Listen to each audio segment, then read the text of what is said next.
Al-Qur'an hudan lil muttaqin. Asyhadu an la ilaha illallah wahdahu la syarikalah al-malikul haqqul mubin. Wa asyhadu anna Muhammadan abduhu wa rasuluh as-sadiqul wa'dil amin. Allahumma salli wa sallim wa barik ala sayyidina wa maulana Muhammadin afdhalil khalqi ajma'in wa ala alihi wa ashabihi wa tabi'in wa man tabi'ahum bi ihsanin ila yaumiddin. Amma ba'du. Yang sama-sama kita hormati Bini Sepuh Partai Golkar Bapak Haji Akbar Tanjung bersama Ibu, Ketua Dewan Kehormatan DPP Partai Golkar Bapak Haji Abu Rizal Bakri beserta Ibu, Ketua Dewan Etik DPP Partai Golkar Bapak Haji Muhammad Hatta beserta Ibu, dan tentunya yang sama-sama kita cintai, kita hormati, kita banggakan, Ketua Umum DPP Partai Golkar Bapak Haji Bahlil Lahadalia bersama Ibu, Sekjen DPP Partai Golkar Bapak Haji Muhammad Sarmuji, para wakil ketua umum, juga bendahara umum, ketua fraksi, seluruh ketua dan pengurus organisasi, keluarga besar Partai Golkar semuanya yang kita hormati. Mohon izin, sebenarnya bukan kapasitas saya untuk berbicara di forum malam hari ini. Saya harus memberikan ceramah di DPP, sebuah partai yang sudah sangat teruji dalam sejarah dan mewarnai perjalanan bangsa Indonesia, yaitu Partai Golkar. Tapi karena saya dipaksa oleh sahabat saya yang beliau juga ketua penyelenggara, Fadilatul Mukarram Kiai Haji Nusron Wahid, beliau adalah Menteri ATR, Agraria dan Tatanan Ruwet, sekaligus Kepala BPN, Badan Pertaubatan Nasional. Ini sekaligus momentum yang luar biasa di bulan Ramadan, di event peringatan Nuzulul Quran, setelah Ketua Umum bersama DPP melaksanakan safari Ramadan dengan mengunjungi beberapa pondok pesantren. 60 tahun usia Partai Golkar, ini sejarah yang cukup panjang. Sejarah itu penting kalau kita telaah dengan seksama. 2/3 isi Al-Quran itu adalah sejarah. Sehingga sejarah itu sangat penting. Sejarah itu aslinya bahasa Arab syajaroh, artinya pohon. Tapi karena lesan masyarakat kita mau mengucapkan syajaroh itu repot, maka diambil gampangnya sejarah. Apalagi orang Jawa, ridho dibaca lilo, khairun dibaca kirun, syukuron syukuran, itu orang Jawa. Syahadatain dibaca sekaten, kalimah syahadah dibaca kalimosodo, itu orang Jawa. Orang tua dulu kita itu bersin maunya baca alhamdulillahirabbil alamin, tapi karena nggak bisa andulamin gitu. Jadi sejarah itu aslinya bahasa Arab syajaroh, artinya pohon.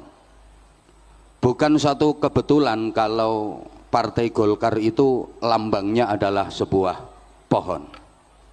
Pohon apapun itu pasti mengalami 3 fase, 3 tahapan. Pertama fase tunas, kedua fase puncak, dan yang ketiga fase tumbang. Tunas, puncak, dan tumbang.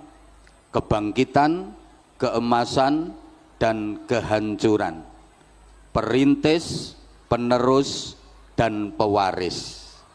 Maka sejarah itu memiliki 3 kekuatan yang masing-masing mewakili zamannya. Ada masa lalu, ada masa kini, dan ada masa depan. Dulu, sekarang, dan nanti. Telah, sedang, dan akan. First time, present time, and next time. Masing-masing ada wakilnya. Masa lalu diwakili oleh generasi tua. Masa kini diwakili oleh generasi dewasa. Dan masa depan diwakili oleh generasi muda. Maka dalam bahasa sejarah, siapakah orang tua? Orang tua adalah manusia masa lalu yang masih tersisa di masa kini, yang sudah tidak banyak harapan di masa depan. Siapakah orang dewasa? Orang dewasa itu manusia masa kini yang sudah mulai lupa dengan semangat dan idealisme masa lalunya, tapi juga sudah tumpul kalau diajak bicara soal masa depan. Sedangkan anak muda itu siapa? Manusia masa depan yang sudah hadir di masa kini, tapi belum banyak beban dan pengalaman di masa lalu. Masing-masing ini punya karakter. Orang tua suka bernostalgia. Orang dewasa sibuk dengan realita. Sedangkan anak muda akrab dengan idealita. Maka kakek nenek yang sudah tua kalau didatangi cucunya pasti suka bercerita. Ayah ibu yang dewasa kalau anaknya minta sesuatu alasannya sibuk kerja. Sedangkan anak-anak paling suka kalau ditanya cita-citanya mau jadi apa. Tokoh tua sibuk menulis biografi. Tokoh dewasa sibuk berprestasi, menduduki kursi, memperebutkan posisi, negosiasi, koalisi, dan korupsi.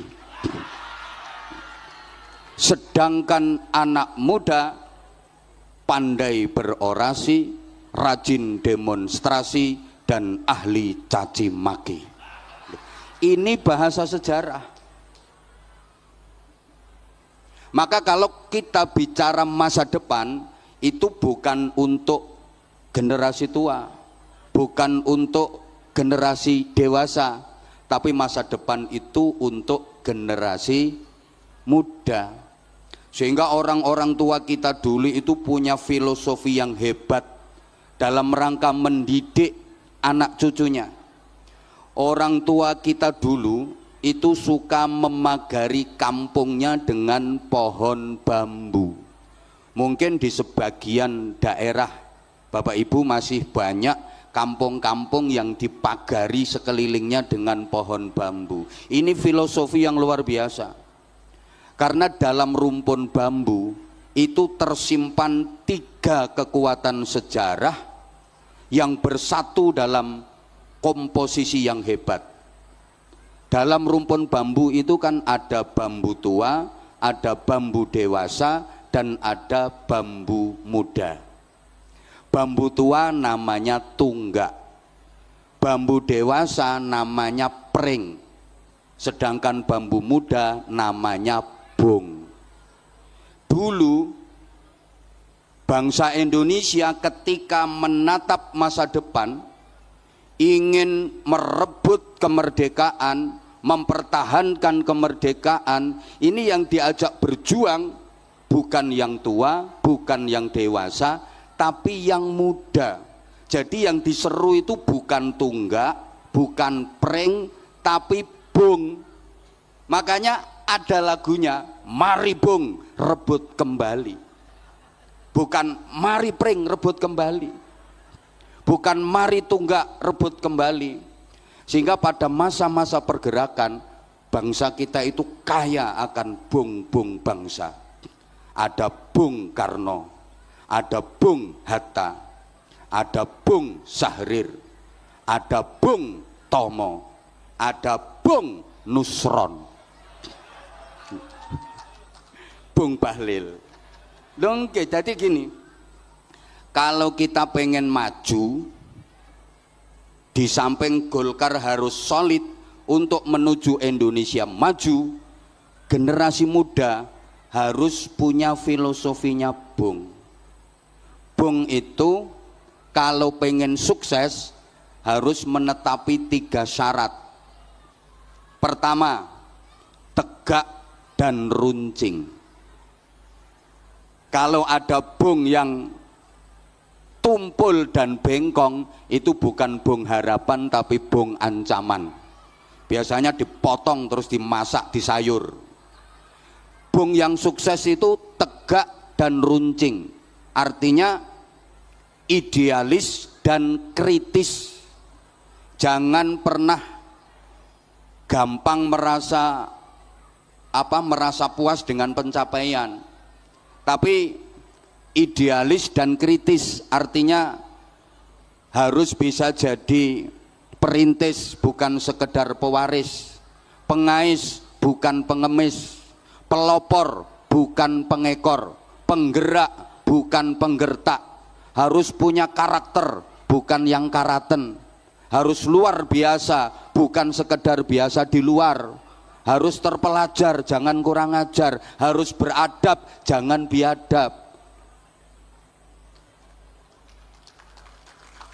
Yang kedua, bung itu karakternya pengen bisa menyalip siapa saja, pengen bisa melampaui siapa saja. Jangankan bambu tua yang sudah lapuk, bambu dewasa yang tinggi menjulang harus bisa dilampaui, harus bisa disalip. Artinya ya generasi muda itu harus dinamis dan kreatif. Bekerja dengan keras, bekerja dengan cerdas, sekaligus bekerja dengan ikhlas. Mampu menggabungkan 3 hal ini secara terpadu. Kerja keras, kerja cerdas, sekaligus kerja ikhlas.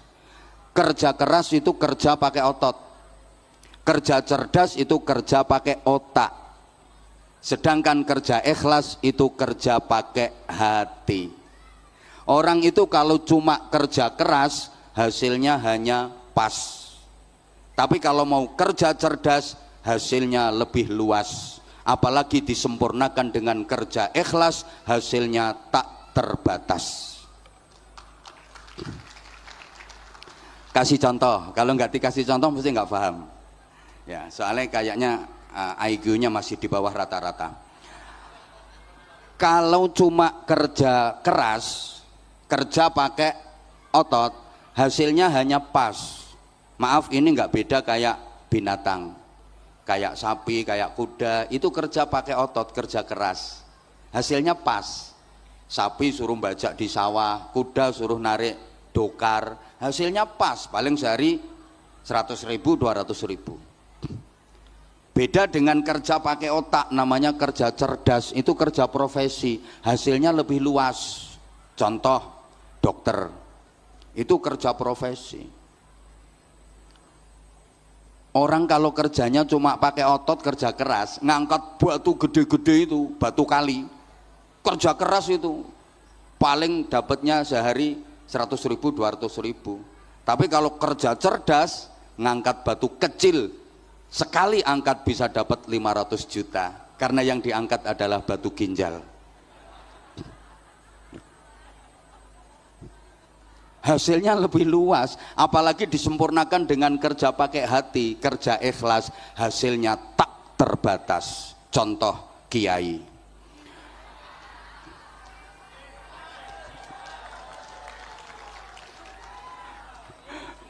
Yang ketiga, Bung itu punya jaket tebal, punya pelindung jaket tebal, bulunya halus tapi sangat tajam. Ini artinya harus eksklusif yang protektif. Eksklusif bukan dalam rangka sombong angkuh, hendak, tapi dalam rangka memahami kekuatan internal bahwa saya harus terus berbenah agar tumbuh dan berkembang saya bisa berjalan dengan baik. Saya harus bisa tumbuh tinggi menjulang, bukan hanya melampaui tunggak generasi tua, tapi saya juga harus bisa melampaui pring generasi dewasa yang sudah tinggi menjulang. Karenanya Bung harus sadar bahwa pupuk terbaiknya adalah tunggak. Bambu tua yang sudah lapuk itu adalah pupuk terbaiknya Bung. Karenanya jangan pernah meninggalkan pini sepuh, jangan pernah meninggalkan generasi tua. Datangi, timba ilmu dan pengalaman dari mereka agar kita lebih hebat. Allahumma sholli ala Muhammad. Nah, kalau bicara soal masa depan, jamaah rahimakumullah, Al-Quran memberikan petunjuk kepada kita dalam doa yang sering kita baca dan kita sering sebut sebagai doa sapu jagat. Rabbana atina fid dunya hasanah wa fil akhirati hasanah wa qina adzabannar. Kita memohon kepada Allah agar diberikan kebaikan dunia akhirat. Doa ini juga mengajarkan kepada kita bahwa masa depan itu ada dua. Ada masa depan fid dunya, ada masa depan fil akhirah. Ada masa depan duniawi, ada masa depan ukhrawi. Ada masa depan sebelum mati, ada masa depan sesudah mati. Bapak Ibu, kalau misalnya panjenengan saya ajak bicara dan berpikir soal masa depan, kira-kira yang terlintas di pikiran dan benak panjenengan itu masa depan yang sesudah mati apa masa depan yang sebelum mati? Halo? Biasanya kalau panjenengan berpikir tentang masa depan, itu yang jenengan pikirkan, yang Bapak Ibu planning itu masa depan yang sesudah mati atau masa depan yang sebelum mati? Masa depan akhirat apa masa depan dunia? Kalau yang jawab akhirat itu kayaknya ada bohongnya. Karena kita udah dikritik sama Allah, bal tu'thirunal hayatat dunia. Rata-rata manusia itu lebih mementingkan dunia, lebih memprioritaskan dunia daripada akhirat. Coba kita buktikan, dunia itu simbolnya harta, akhirat itu simbolnya pahala. Kira-kira lebih tertarik pahala apa harta? Dunia itu simbolnya bayaran, akhirat simbolnya ganjaran. Kira-kira panjenengan lebih tertarik ganjaran apa bayaran? Selama ini aktivitas harian panjenengan itu targetnya untuk mencari ganjaran apa bayaran? Di zaman sekarang ini orang disebut berhasil dan sukses itu ukurannya yang banyak ganjarannya apa yang banyak bayarannya. Orang dianggap sukses dan berhasil itu yang banyak pahala apa yang banyak harta. Oke, udah mulai sadar. Sekarang Bapak Ibu misalnya punya planning mau membangun rumah yang layak huni, yang nyaman. Kira-kira yang di planning itu rumah yang akan ditinggali selamanya atau rumah yang akan ditinggalkan selamanya? Halo? Dijawab dong. Kira-kira yang di planning, di pikirkan, direncanakan itu rumah yang akan ditinggali selamanya atau rumah yang akan ditinggalkan selamanya? Ya, mestinya dua-duanya. Rumah yang akan ditinggalkan selamanya, rumah di dunia, ya kita pikir.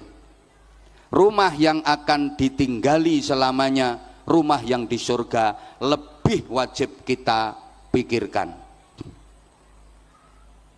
Bapak Ibu, seluruh jamaah yang saya hormati rahimakumullah, mindset berpikir kita harus benar. Rumah dunia itu rumah yang akan kita tinggalkan selamanya. Sedangkan rumah yang akan kita tinggali selamanya adalah rumah yang di surga. Sekarang pertanyaan saya tolong dijawab. Ini nanti juga akan jadi pertanyaan yang bisa jawab dapat hadiah umroh gratis.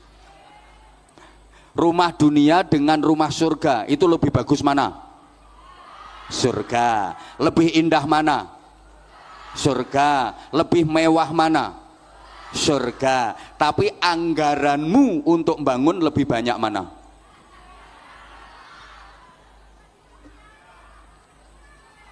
Allah. Coba mari kita berpikir jernih.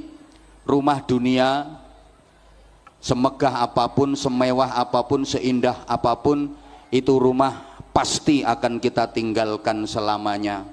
Kalau sudah ditinggalkan, nggak ada gunanya, nggak ada manfaatnya, nggak bisa membantu, nggak bisa menolong, dan nggak ada yang dibawa serta. Betul? Ada orang ke kuburan bawa cendela, genteng satu aja ndak.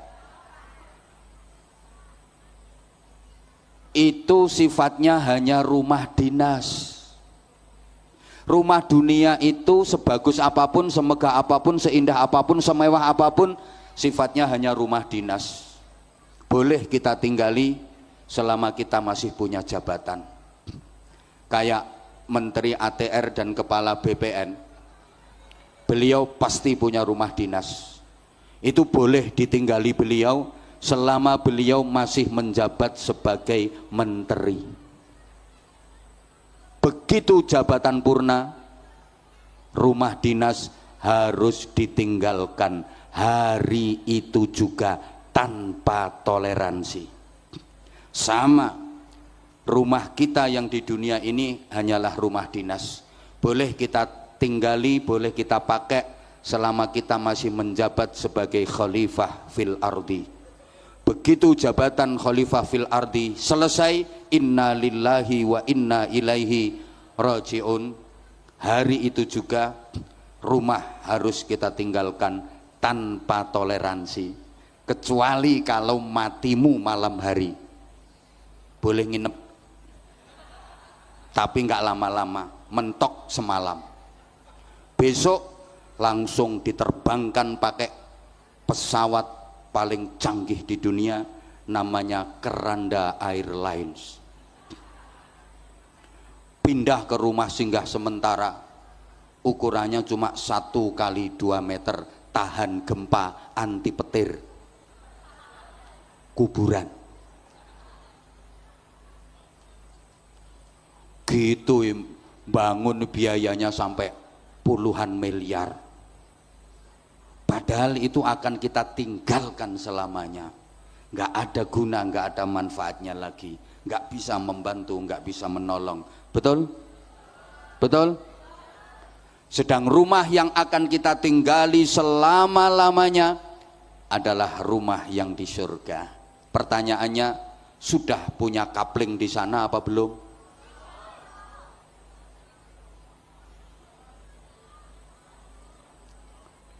Ya Allah, Allahumma sholli ala Muhammad. Maka Bapak Ibu jamaah rahimakumullah, supaya kita nggak salah langkah, supaya kita nggak salah pilih, maka kita sebagai seorang mukmin harus bisa menyikapi dengan benar. Bagaimana kita menyikapi dunia, bagaimana kita menyikapi akhirat. Ada satu konsep sederhana, wabtaghi fima atakallahu daral akhirah wala tansa nasibaka minad dunya. Kita diperintah untuk optimalisasi akhirat, tapi kita nggak boleh melupakan bagian dan jatah kita dari dunia. Cari akhirat sebagai kehidupan kita yang abadi selamanya, tapi jangan lupakan dunia bagianmu. Artinya gini, akhirat adalah tujuan utama, sedangkan dunia adalah tujuan antara. Kita harus tahu sifat dan karakter masing-masing, Bapak Ibu. Dunia itu sifatnya hanya mungkin dan mungkin, sedangkan akhirat itu sifatnya pasti. Bagaimana kita menyikapi yang mungkin, bagaimana kita menyikapi yang pasti. Saya ulang, dunia ini sifatnya hanya mungkin. Jadi apapun yang terjadi dalam kehidupan kita di dunia ini, mulai malam ini sampai nanti kita mati, itu sifatnya hanya mungkin. Mungkin iya, mungkin enggak. Mungkin terjadi, mungkin enggak. Sehingga kita kalau mau melakukan apapun disuruh bilang insya Allah. Kalau Allah menghendaki. Karena dunia ini sifatnya hanya mungkin. Apapun yang akan terjadi dalam kehidupan kita mulai detik ini sampai nanti kita meninggal, itu nggak ada yang pasti. Sifatnya hanya mungkin dan mungkin. Makanya kita kalau mau melakukan apapun, kita harus bilang insya Allah. Insya Allah tahun ini saya mau berangkat haji. Insya Allah tahun depan saya mau mantu. Karena kadang kita punya rencana, udah di planning, udah mateng, bisa gagal kok. Betul? Betul? Maka Bapak Ibu yang punya anak, maaf, yang punya anak udah semester akhir kuliahnya, udah selesai skripsinya, didoakan mudah-mudahan bisa lulus jadi sarjana. Karena itu hanya mungkin kok jadinya sarjana, bisa jadi gagal. Hari H mau diwisuda, siap menyandang gelar sarjana, berangkat ke kampus, naik motor, kurang 10 meter nyampe kampus ternyata dicium teleler, gagal nggak jadi sarjana. Halo? Ya Allah, dunia ini sifatnya hanya mungkin. Mohon maaf, ada orang yang udah lama pengen punya rumah, dia bisa bangun rumah, begitu rumah selesai belum sempet ditempati, pasang instalasi listrik, nyoba kesetrum, mati. Menabung untuk hari tua, tabungan dapat banyak, ternyata belum sampai tua sudah mati. Kadang-kadang belum mati udah komplikasi, dengan segala sesuatu yang digemari udah nggak berani mengkonsumsi. Dikasih sate dihindari, yang dicari cuma ikan teri. Keasinan dikit tensinya tinggi, makan cumi-cumi alergi, kena sambal goreng ati asam urat kambuh lagi. Ginjalnya kena, cuci darah seminggu 2 kali. Kasih minum manis minta ganti karena udah punya pabrik gula sendiri. Istrinya masih cantik, udah disfungsi ereksi. Meskipun minum obat kuat tetap aja nggak bisa berdiri. Lu dunia ini sifatnya hanya mungkin. Kadang ada pemuda-pemudi sama-sama saling mencintai, belum tentu jadi suami istri. Betul? Pacarannya itu udah belasan tahun, ternyata nggak jadi suami istri. Coba bapak-bapak, maaf, yang sekarang jadi istri bapak itu dulu nominasi keberapa? Tanya Menteri ATR dan Kepala BPN itu, sekarang itu yang jadi istrinya itu dulu nominasi keberapa itu? Nomor 6. Atau misalnya udah sama-sama mencintai, belum tentu bisa bahagia, jadi suami istri tapi belum tentu bisa bahagia. Waktu pacaran aja sevisi semisi, sejiwa sehati, sehidup semati. Semboyannya, aku tahu apa yang ada di hatimu, engkau pun tahu apa yang ada di hatiku, sehingga aku tahu apa yang kau mau, engkau pun tahu apa yang ku mau. Begitu nikah ternyata, maaf, enaknya hanya di permulaan saja, ketika masih dianggap sebagai bulan madu. Setelah itu yang datang bulan-bulan empedu. Apalagi kalau nikmatnya sudah dikredit lebih dulu. Begitu nikah sudah jemu karena hukum bosan berlaku. Ribut tiap hari, udah nggak lucu, tidak seindah waktu itu. Apalagi ibu-ibu kalau anaknya udah 7, dipandang malah lebih cantik pembantu. Dunia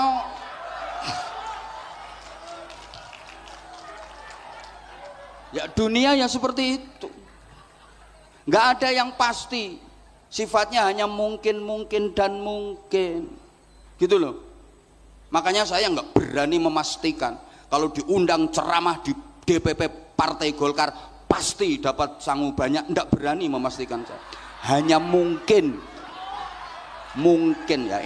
Itu semua kan tergantung ketua penyelenggara itu. Saya nggak berani memastikan, semua itu hanya mungkin. Tapi akhirat itu pasti, mati pasti, alam barzah pasti, hidup lagi sesudah mati pasti, adanya surga dan neraka pasti. Siapa yang masuk surga pasti mulia, pasti bahagia. Siapa yang masuk neraka pasti hina, pasti menderita. Kalau dunia nggak ada yang pasti. Mungkin kata orang Jawa, dunia itu sawang sinawang. Sana ngelihat sini kayaknya enak sini, sini ngelihat sana kayaknya enak sana. Coba Bapak Ibu ngelihat orang yang profesinya kayak saya itu, menurut Bapak Ibu enak apa enggak? Naik, gantiin.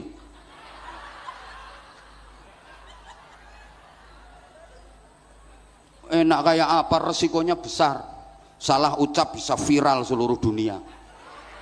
Loh iya, enakan sampean ngaji bisa sambil wis nyantai-nyantai sak genai.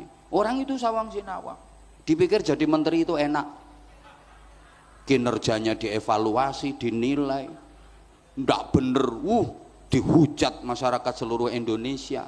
Makanya saya nggak mau jadi menteri. Saya enakan kayak gini, renes. Kalau ketemu di forum, kiai ketemu menteri, kiai nyangoni menteri, nggak ada perdanya, nggak ada undang-undangnya. Tapi menteri nyangoni kiai wajib ain hukumnya gitu.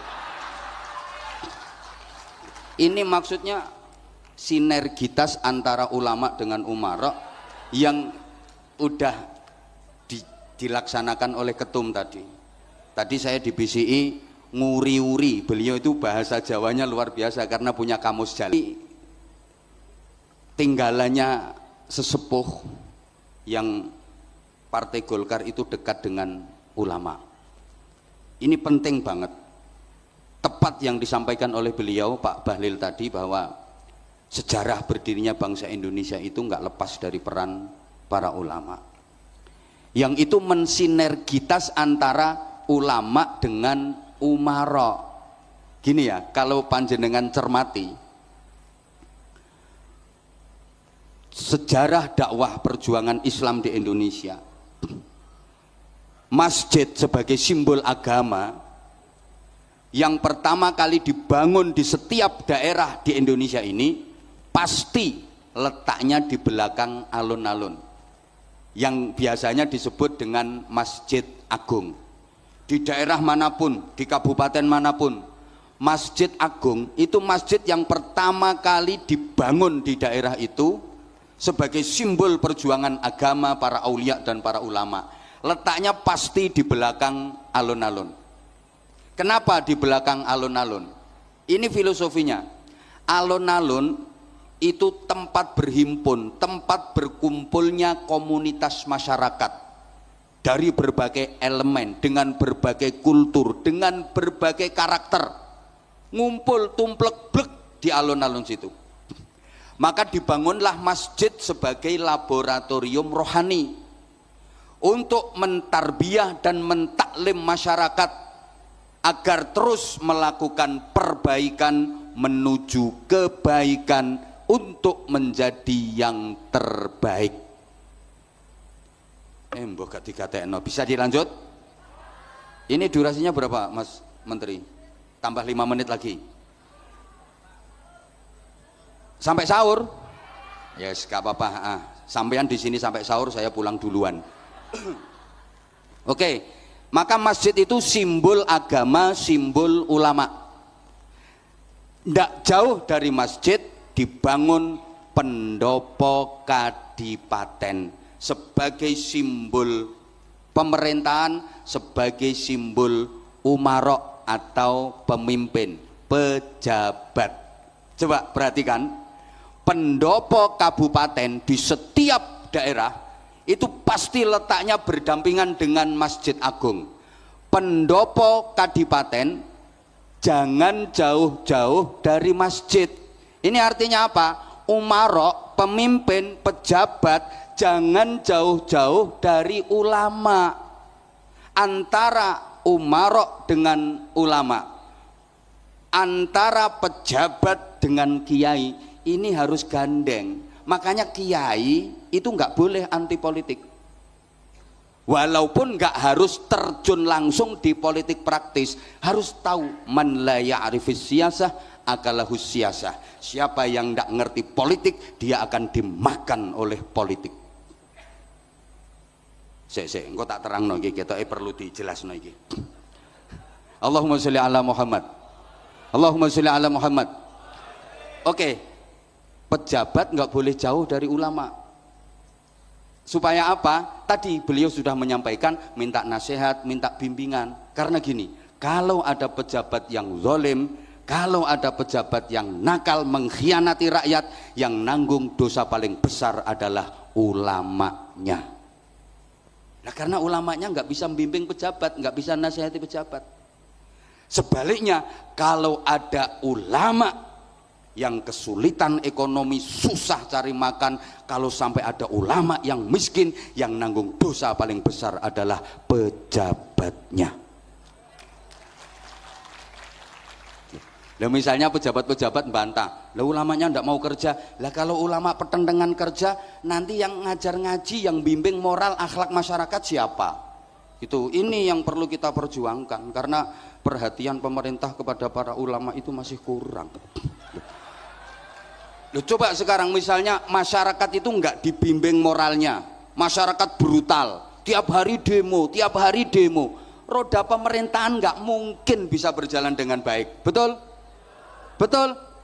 Lah siapa yang membina moralitas ulama? Negara, pemerintahan bisa berjalan dengan lancar, bisa berjalan dengan baik, itu karena masyarakatnya mudah dikendalikan, gampang diatur. Lah itu yang mengendalikan, yang mengatur itu para ulama. Tapi sampai hari ini penghargaan pemerintah masih kurang. Nggak ada kiai dapat mobil dinas, itu nggak ada. Menteri semua dapat mobil dinas, sampai level bawah camat dapat mobil dinas. Padahal tugasnya cuma teken setempel, ngono tok dapat mobil dinas. Harusnya izin ini Pak Ketum, perlu dipertimbangkan. Loh, gini loh maksudnya, ada hal-hal yang tidak bisa dikerjakan oleh ulama, ternyata yang bisa menyelesaikan adalah pejabat. Sebagaimana pejabat tidak bisa melakukan hal yang bisa dilakukan oleh ulama. Maaf ini, saya kasih contoh sederhana mawon, sederhana saja. Misalnya ya, di satu daerah itu ada tempat prostitusi. Masyarakat kan gerah, risih, pengen supaya tempat prostitusi itu bubar. Ulama-ulama ngumpul, istighosah. Ya Allah, bubarkan tempat prostitusi itu ya Allah. Malah rame kalau cuma diistighosai. Terus yang terkenal ampuh doanya itu, ya Allah, PSK penghuni prostitusi itu bikin korengan semua ya Allah. Malah mulus-mulus. Tapi kalau seorang pejabat, kepala daerah, udah ndak usah pakai qola ta'ala, ndak usah pakai qola Nabi, bikin perda. Tempat prostitusi itu ditutup selamanya. Tanda tangan neret, cetok, selesai. Betul? Saya misalnya pengen bangun masjid, anggarannya 10 miliar, keliling ceramah kemana-mana, ngasih support kepada masyarakat. Man bana masjidan lillah banallahu lahu baitan fil jannah. Rasulullah bersabda, siapa yang ikut berpartisipasi membangun masjid, Allah akan membangunkan istana megah di surga. Sorban keliling juru saya, kardus keliling juru saya. 10 tahun nggak berdiri masjid. Betul? 20 tahun nggak berdiri masjid. Tapi kalau menteri ATR kepala BPN masjid di Bojonegoro pesantrennya Anwar Zahid anggarkan 10 miliar, tanda tangan neret-neret cetok setempel, selesai, nggak usah qala ta'ala, nggak usah qala Nabi. Lu gitu.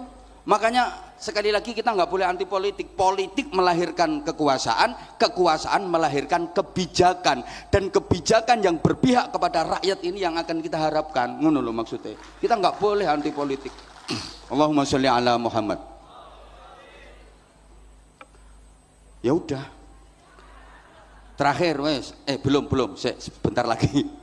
Sebentar lagi. Jadi ini kalau kita bicara tentang sinergitas antara ulama dengan umara. Tadi masjid sebagai simbol agama, ulama tempatnya jaraknya nggak jauh dari pendopo, kadipaten sebagai simbol pemerintahan, sebagai simbol umara, pejabat. Biasanya nanti di sebelahnya pendopo kabupaten itu pengadilan, kejaksaan. Nggih. Sebelahnya lagi penjara, kanggo sing ngono-ngono kae. Ini dari sisi politis seperti itu tatanannya. Oke, kita kembali ke akhirat itu pasti. Kalau dunia hanya sawang sinawang. Kata orang Jawa itu, sawang sinawang. Kadang yang naik Mercy Brebes Mili, yang naik becak bisa lincak-lincak. Itu kalau dunia.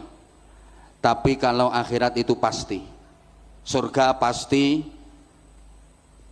neraka pasti. Siapa yang masuk surga pasti mulia, pasti bahagia. Siapa yang masuk neraka pasti hina, pasti menderita. Kalau dunia hanya mungkin saja. Belum pasti yang kaya lebih bahagia daripada yang miskin. Betul? Makan di restoran mewah belum tentu lebih nikmat daripada makan di tengah sawah. Kadang makan di tengah sawah itu menunya sangat sederhana, nasi sama sambel aja, cuma nasi putih sama sambel kecap tok plus sate. Nah itu Masya Allah nikmatnya luar biasa. Oke, nasi sama sambel tok itu, wih ente-entean kata orang Jawa. Habis nasinya tambah sambelnya, habis sambelnya tambah nasinya, nasi habis tambah sambelnya, sambel habis tambah nasinya. Nggak mikir utang kok, nikmat. Lah yang makan di restoran mewah dengan menu lengkap belum tentu nikmat. Dia baru dapat 2 sendok ditelan, sendokan ketiga kesedek dia. Oh, karena dia dengar ada orang batuk dari belakang, suaranya persis orang yang dihutangi. Loh, dunia itu begitu. Makanya maaf kalau di dunia ini orang miskin bisa ngatain orang kaya. Belum tentu orang kaya hidupnya lebih bahagia daripada orang yang miskin. Memang iya kok. Belum tentu yang kaya hidupnya lebih bahagia daripada yang miskin. Dunia ini hanya mungkin. Belum tentu jadi menteri lebih bahagia daripada jadi rakyat. Wedi dipecicili KPK terus kok. Loh, dunia itu memang seperti itu. Dipikir jadi ketua umum itu enak apa? Ngono direbut ora karu-karuan polae. Dipikir enak apa? Resikonya Masya Allah luar biasa. Luar biasa. Ini dunia. Makanya kalau di dunia orang miskin berani ngatain orang kaya, belum tentu jadi orang kaya lebih bahagia daripada orang miskin. Memang iya. Tapi kalau di akhirat nggak bisa. Masuk neraka mau ngatain yang di surga. Belum tentu di surga lebih enak daripada di neraka. Di neraka pertamanya nggak enak, panas, lama-lama biasa kalau udah adaptasi. Neraka kok adaptasi.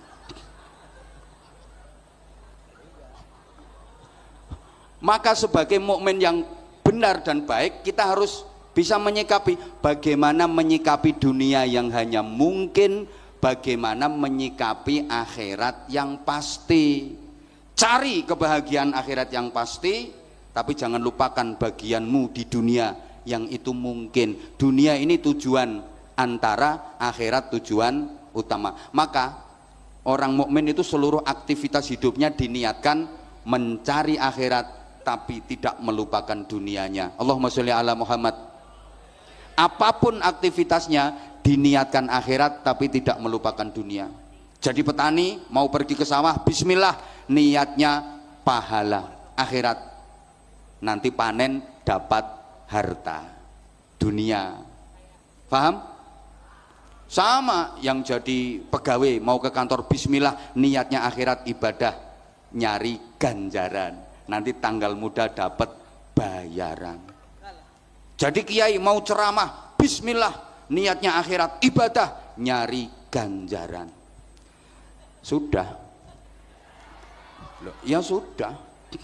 Terakhir yang disampaikan oleh ketua panitia tadi, inti peringatan nuzulul Quran itu bukan kita mempelajari bagaimana sejarahnya, enggak, tapi bagaimana kita bisa menuzulkan Al-Quran pada jiwa kita, bagaimana kita bisa menempatkan Al-Quran pada jiwa kita sehingga kita menjadi manusia-manusia yang berjiwa Quran.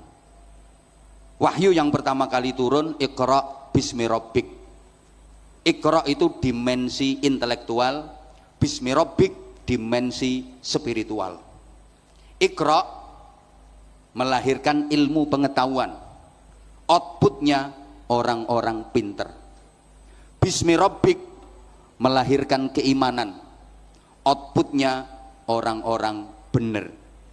Maka kita harus berikra sekaligus berbismi rabbik. Paham tak? Harus bismi rabbik, harus juga ikra. Jangan sampai ikra saja tanpa bismi rabbik. Jangan cuma bismi rabbik tanpa ikra. Harus kita padukan. Nun sewu. Kalau ikra tanpa bismi rabbik, ini jadinya pinter tapi nggak bener. Bismi rabbik saja tanpa ikra mungkin bener tapi nggak pinter. Yang paling parah itu ikroknya enggak, bismi rabbiknya enggak. Ini on kuadrat. Oke, saya ulang. Kita itu dituntut agar jadi orang yang pinter dan bener, bener dan pinter. Maaf, pinter saja kalau enggak bener, kata orang Jawa keblinger. Pinter kalau enggak bener, punya potensi merusak tatanan.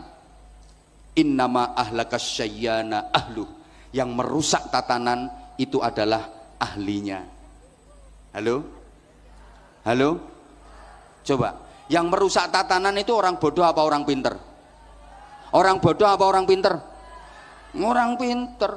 Maaf, yang merusak tatanan itu ya orang yang pinter di bidangnya. Innama ahlakas syayyana ahlu. Yang merusak tatanan itu ahlinya. Maaf, yang merusak hukum di negeri ini adalah orang-orang yang ahli di bidang hukum. Yang merusak perekonomian negeri ini ya orang-orang yang ahli di bidang ekonomi. Gak terima ya wes. Yang merusak perpajakan siapa? Ya orang-orang pajak sendiri. Betul? Ya, maaf. Yang menghabiskan duit negara, jatahnya rakyat, itu orang bodoh apa orang pinter? Orang pinter. Orang bodoh sebenarnya pengen tapi nggak ngerti caranya dan nggak ada kesempatannya. Itu sebenarnya pengen tapi gak ada kesempatan kalau gak roh carane. Maka saya berani bersumpah di malam nuzulul Quran ini, demi Allah, yang merusak hutan di Indonesia ini bukan orang hutan. Demi Allah. Yang merusak laut di negeri ini juga bukan anjing laut.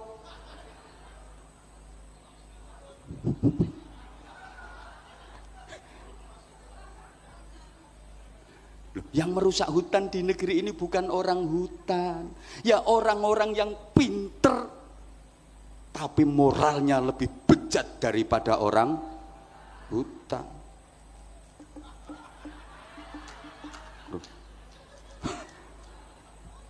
Sama-sama nyuri, lebih bahaya mana? Maling bodoh sama maling pinter? Maling bodoh paling nyolong ayam, itu ayamnya belum ketangkep dia udah ketangkep duluan, soalnya goblok. Kalau maling pinter hasilnya triliunan, nggak ketahuan. Yang ketangkep ketahuan itu masih goblok itu, apes. Jadi kalau maling pinter, hasilnya triliunan, itu loh kemana-mana masih dipanggil yang mulia, yang terhormat. Datang di acara apa-apa itu masih dipanggil yang terhormat, padahal bajingan tengek itu. Ya karena pinter. Ajur ya wes. Loh, itu pinter kalau enggak bener. Makanya pentingnya Bismi Rabbik itu di sini. Mohon maaf Bapak Ibu, mohon maaf banget. Indonesia ini enggak kekurangan orang pinter. Tiap tahun fakultas-fakultas perguruan tinggi melahirkan orang-orang pinter. Betul? Kita yang kekurangan itu orang bener. Makanya saya sering sampaikan, kalau sekedar pengen pinter di bidang ekonomi gampang. Banyak fakultas ekonomi di mana-mana, tapi belum ada fakultas kesejahteraan, fakultas kemakmuran, nggak ada. Pengen pinter di bidang pendidikan gampang, banyak fakultas pendidikan, tapi nggak ada fakultas kesabaran. Anakmu kuliahnya di mana? Alhamdulillah keterima di fakultas kesabaran. Banyak fakultas teknik tapi nggak ada fakultas takwa. Betul? Banyak fakultas hukum tapi nggak ada fakultas kejujuran, nggak ada fakultas keadilan. Sehingga jangan heran ada orang yang pakar hukum, ahli hukum, kesandung kasus hukum, jadi maklar hukum, jual beli hukum, wa akhiru da'wahum, dia yang dihukum. Duh, kalau pengen pinter dakwah gampang, sekarang banyak fakultas dakwah, tapi nggak ada fakultas keikhlasan. Maka jangan heran ada orang ceramah 2 jam yang dibicarakan soal keikhlasan, pulang nggak dikasih apa-apa sama panitia, gerundel. Ya karena dia bukan lulusan fakultas keikhlasan. Maka Pak Menteri, Pak Nusron, mohon dengan sangat hormat, malam ini keikhlasan saya jangan diuji. Ya, karena saya bukan lulusan fakultas keikhlasan. Makanya Bapak Ibu, Bismi Rabbik ini yang melahirkan al-hikmah wal barokah. Kalau Iqra itu melahirkan intelektualitas.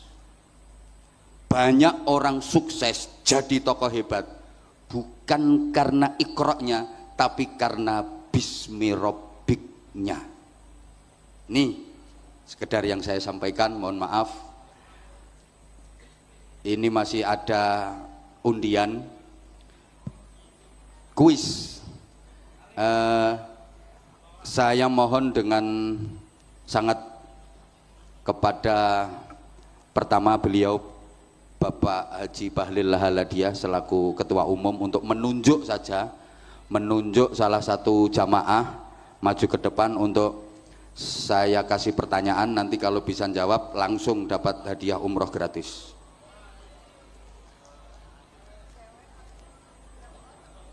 Oh ini cewek 1 cowok 1 gitu nggak? Oke. Mic pakai mic biar ketum yang menunjuk. Biar ditunjuk dulu sama ketum. Panitia tolong disiapkan mic untuk jamaah yang terpilih. Bapak yang di belakang ini, dari depannya dikit, di depan bapak yang baju kuning. Ya.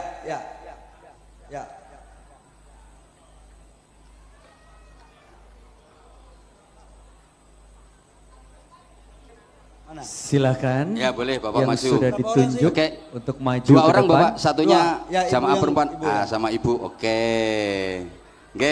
Matur suwun. Terima kasih Pak Ketum. Bapak boleh kenalan dulu Bapak. Salam dulu Bapak. Assalamualaikum warahmatullahi wabarakatuh. Waalaikumsalam warahmatullahi wabarakatuh. Bapak namanya siapa? Rebin. Pak Ipin. Rebin. Rebin. Rebin panggilan Robin. Robin panggilannya. Alamatnya Bapak? Alamat Mic-nya agak dideketin Bapak. alamatnya Jalan Kemanggesan Hilir Gang 3. Oh, jam 3. Belakang sini, belakang sektor. Oh, belakangnya sini, deket di sini. Iya, jamaah. Tadi ikut sholat tarawih di sini. Tiap malam. Oh, tiap malam di sini. Iya, iya. Berarti jamaah rutin Masjid DPP Partai Golkar ini. Alhamdulillah, tepuk tangan. Nggak salah pilih ketua umum memilih panjenengan Bapak. Oke Bapak, alhamdulillah. Pertanyaannya gampang Bapak. Pertanyaannya gampang banget. Hah? Jangan susah-susah. Jangan susah-susah. Iya. Ya udah, kalau pertanyaannya jangan susah-susah, oke. Al-Quran itu terdiri dari 30 juz dan berapa surat? Ini kan peringatan nuzulul Quran. Ya. Al-Quran itu ada 30 juz. Pertanyaannya ada berapa surat? Berapa ya? 30. Ada berapa surat? 30. 10. Mohon maaf Bapak ya, jawabannya masih salah. Kiai, Nggih. Pak Kiai, Ya. Kiai, Nggih, Bapak. Pak Kiai, Ya. saya bantu aja biar beliau yang umroh. Oke. Tepuk tangan untuk beliau, subhanallah. Jadi ini Amin. Beliau jawabnya udah benar, Heeh. karena Kiai belum sampaikan yang sesungguhnya, jadi jawabannya tadi maksudnya apa yang Kiai pikirkan itu jawaban dia. Oh iya, masya Allah, Amin. betul. Amin, Top. amin. Ini kalau musuh orang politik ya kayak gitu. Ya, Pokoknya kalau sama orang politik ya kayak gitu. Bapak betul jawabannya Bapak. Terima kasih. Jadi jawabannya Bapak betul sekali. 10 ditambah 104 surat, jadi 114 surat. Terima kasih Bapak. Bapak selamat. Bapak mendapatkan hadiah umroh dari DPP Partai Golkar. Ucapkan selamat, ucapkan terima kasih Bapak. Gimana Bapak perasaannya? Bingung ini. Bingung? Bingung. Ya, terima kasih Bapak. Bapak masih ada istri? Masih. Bapak istri masih ada? Masih ada. Sehat? Alhamdulillah sehat. Ya, Bapak 2 orang dengan ibu dan Masya Allah. Ya. Masya Allah, subhanallah. Langsung umroh sekalian, Masya Allah. Nah, sekaligus penyerahan voucher dari Ketua Umum kepada Bapak yang beruntung. Tepuk tangan sekali lagi untuk Ketua Umum, untuk DPP Partai Golkar, matur suwun. Nggih, udah Bapak. Dah, terima kasih Bapak. Mic-nya jangan dibawa pulang Pak. Nggih, sekarang ganti Ibu. Salam dulu Ibu. Assalamualaikum warahmatullahi wabarakatuh. Waalaikumsalam warahmatullahi wabarakatuh. Ibu namanya? Nama saya Nur Hayati. Bu Nur Hayati. Alamat? Alamat di Jalan Kerukut, Jakarta Barat. Jakarta Barat. Iya. Kok jauh Bu? Iya, Taman Sari Jakarta Barat. Taman Sari Jakarta Barat. Jakarta Barat. Tiap hari juga ikut jamaah di sini? Kebetulan alhamdulillah kami dari utusan dari Muslimat Mataul Anwar. Utusan dari menghadiri- Muslimat. Masya Allah, menghadiri ini dari- bukti kedekatan antara Golkar dengan Muslimat. Tepuk tangan, tepuk tangan. Masya Allah. Nggih. Nyampe sini tadi jam berapa Ibu? Tadi sampai sini sekitar jam 5 lewat karena ada macet sedikit, tapi alhamdulillah bisa mengikuti sholat maghrib berjamaah dengan imam dari Mekah Al-Mukarramah Masya Syekh Allah. Abdurrahman Al-Ausi, Masya Allah. kemudian sholat tarawih dan alhamdulillah mendapatkan nasihat penyegaran dari Kiai. Masya Allah. Makanya nasi kotaknya kurang itu tadi gara-gara ada Ibu tadi. Ibu kok dengar kalau di DPP Partai Golkar hari ini ada peringatan nuzulul Quran? Iya, karena kami diinformasikan dari Muslimat Mataul Anwar. Oh, dari Muslimat Mataliul Anwar. Oke. Iya, Pak Kiai. Seneng nggak Bu bisa sholat tarawih bareng terus mengikuti kegiatan yang dilaksanakan oleh DPP Partai Golkar ini? Alhamdulillah, pertama saya bersyukur pada Allah karena saya bisa bersilaturahim dengan bapak-bapak yang selama ini saya cuma bisa lihat di TV. Masya Allah, dengan Bapak Haji Bahlil, dengan Bapak, Masya Allah, yang saya cuma bisa lihat di TV, dan hari ini alhamdulillah saya bisa menatap langsung, Masya Allah. Udah Bu, Kemudian- Masya Allah. Nggak usah pertanyaan langsung dapat. Masya Allah. Langsung nggak usah pertanyaan langsung dapat. Masya Dorong Allah, ketume dilem. Terus siapa lagi yang biasanya cuman bisa nonton di TV? Ketemu dengan Pak Haji Bahlil, terus Haji siapa lagi? Abu Rizal Bakri. Pak Haji Abu Masya Rizal Allah. Bakri, Masya Allah, Ya, keren. Sama ini juga saya Nggih. cuma bisa lihat di TV. Dan alhamdulillah tadi bertemu juga dengan Bapak Haji Akbar Tanjung, Masya Ketemu, Allah. terus? Beliau sholat dan bapak-bapak semua di sini, bagi saya silaturahimnya hari ini sangat luar biasa. Alhamdulillah. Kalau Pak Nusron? Nah, saya tadi dibisikin sama Ibu Ustadzah dari Jakarta Pusat. Ustadzah, itu yang di samping pakai baju putih, pakai kain itu Bapak Nusron. Yang mana ya itu? Oh iya. Jadi apunten Pak Nusron, saya baru ngeh gitu. Oh, baru ngeh. Iya. Tapi Kesan pertama untuk Pak Nusron. kesannya, Masya Allah, pokoknya pesantrenan banget. Artinya kiainya itu nampak sekali.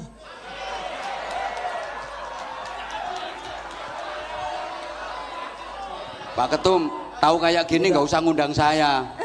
Kiai, Siap. langsung dibuat pertanyaan aja supaya Iya. langsung. Ya. Dia kelihatannya Pak Nusron mau tambah lagi satu. Masya Allah, Oke, Masya kalau Allah, gitu Masya pertanyaan. Allah. Oke. Iya Pak Kiai. Pertanyaan. Enggak. Pertanyaan. Iya Pak Kiai. Perang Badar terjadi Masya Allah. pada tanggal dan bulan. Pak Kiai, Ha-ha. pangapunten tadi saya betul-betul menikmati daripada tausiah dari Pak Kiai. Jadi saya betul-betul tentang nuzul Quran dan materi yang tadi Pak Kiai sampaikan. Nggak kebayang kalau pertanyaannya tentang perang Badar. Nah, karena saya tahu ibu tadi menyimak dengan seksama, sehingga maka pertanyaannya saya lempar. Kalau pertanyaannya seputar materi saya, pasti ibu bisa jawab. Saya tahu. Makanya saya kasih pertanyaan yang lain. Iya. Saya bantu. Iya. Yang jelas perang Badar itu terjadi di bulan Ramadan. Ramadan. Tanggalnya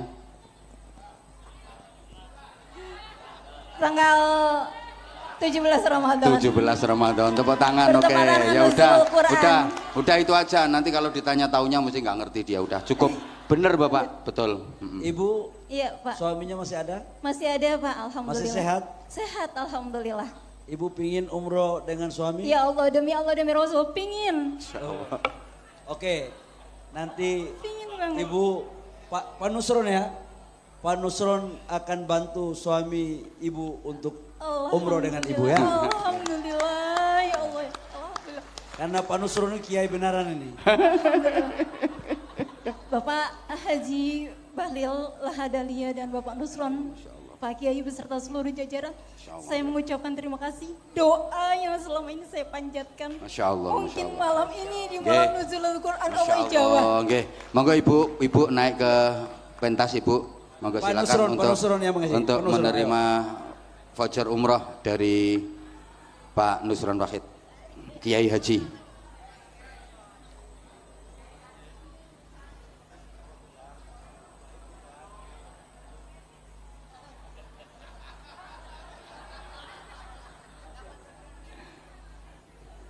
Kasih tepuk tangan sekali lagi, matur suwun Ibu. Selamat menunaikan selamat hadiah yang didapat.